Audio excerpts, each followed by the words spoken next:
I am not a video game person. I like books. No, I love books. Reading is my hobby. I do work in a library for a reason. Rather than playing games or watching TV during my quiet evenings at home, I read a book. My husband, on the other hand, is a video game person. He's not prejudiced. He likes them all equally. Computer games, Nintendo games, Xbox games, arcade games. To him, video games are a way to occupy both his mind and his time. Plus, if he plays them long enough, all of the chores will magically be done. A favorite hobby of his is to play the games in the aisles of Walmart as I do the shopping. His current favorites are Rock Band and Guitar Hero.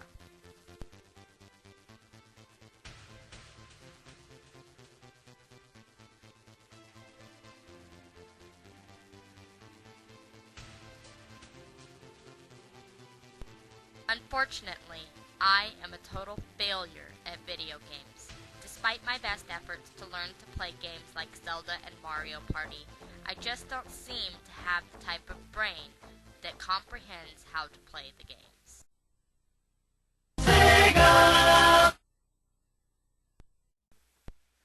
Until recently, the only game I could kind of play is a downloaded version of Sonic that used to be on Sega Genesis that I had as a kid. Needless to say, we bought the console thinking that I might actually use it to learn to play more traditional video games, which I don't usually, except for when other people come over.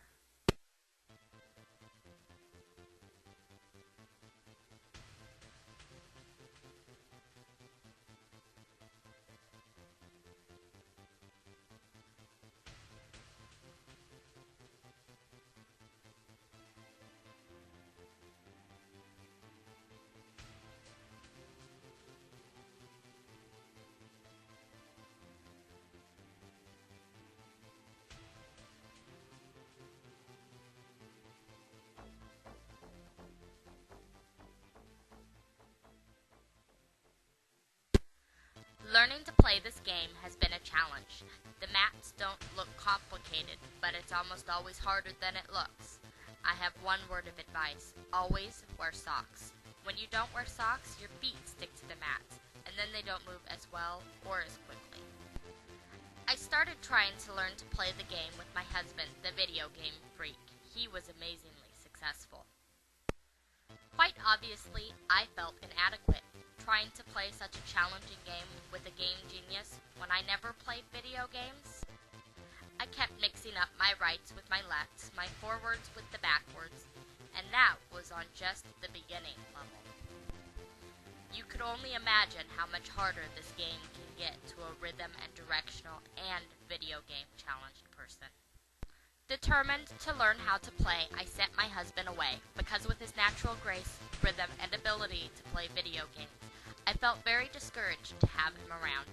He would have loved to have helped, but this was something I needed to practice on my own before I could even attempt playing with him again. As written in Guy's book, practice is important in learning something. Getting this practice in a context where the practice is not boring allows me to spend more time on the task. As I retreat into this world of practice, everything except the TV near me and the music playing becomes a part of the background. It all becomes unimportant to me. The first setting I changed was to put the game on workout mode, because then, no matter how many times I hear the game say, "You are in danger," it won't kick me off for being a horrible player. Eventually, many hours and days later, I have begun to develop skills. I could actually attempt to play the game without becoming in danger, at least on some of the songs. I have to admit, learning to play this game has become like an obsession. I began playing the game and received a score of E for many of my first attempts.